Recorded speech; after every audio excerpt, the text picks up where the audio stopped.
Guys, জাপানের মতো দেশে এসে ভাবলাম একটা অ্যাপেল ফোন নিব, আইফোন। কিন্তু আমি আইফোন নিতে নিতে আইফোন 17 অলরেডি লঞ্চ হয়ে গেছে জাপান, কিন্তু এখনও আমার আইফোন নেওয়া হয় না। কারণ কি জন্য নেওয়া হয় নাই, মানে আমার কাছে টাকা নাই। মানে দেশে থেকে অনেকটাই থিঙ্কিং করছিলাম যে জাপান আসার সাথে সাথে অ্যাপেল নিয়ে নিব, কিন্তু এখন আসার পরে আজকে আমার 6 মাস হয়ে গেছে। এখন আমি অ্যাপেল ফোন কী জিনিস আমি বুঝলাম না। মানে অ্যাপেল ফোন কেনার মতো আমার এখনও টাকা পয়সা হয় না কি জন্য?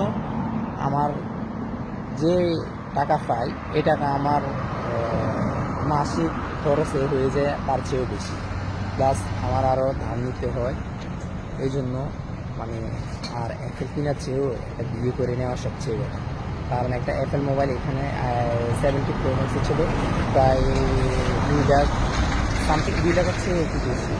তো এখন কথা হচ্ছিল আমার বিয়ে করতে তো আর 2 লাখ টাকা লাগবে না, আমি 50,000 টাকা দেন মত দিয়ে বিয়ে করে নেয়, ওটাই আমার জন্য বেস্ট। কারণ অ্যাপেলের চেয়ে বিয়ে করাটা উত্তম।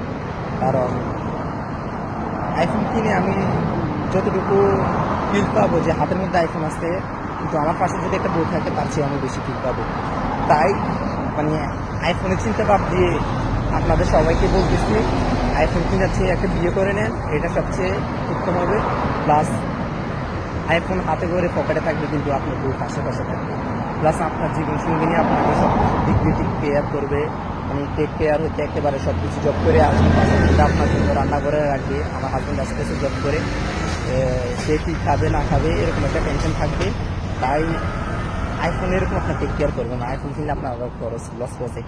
তো আইফোনের সবটা আপনি বাদ দিয়ে আমার মতো একটা বিয়ে করে নেন, বিয়ে করাটাই ভালো।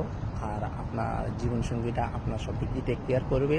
তাই আইফোন না কিনে সিদ্ধান্ত এখন আপনার বিয়ে করবে নাকি আইফোন কিনবে। আমার মতে বিয়ে করাটাই বেস্ট। তাই আমি আইফোনের চিন্তা বাদ দিয়ে বিয়ে করার প্ল্যান করতেছি। যাই হোক, আপনাদের প্ল্যানটা কি বলে যান।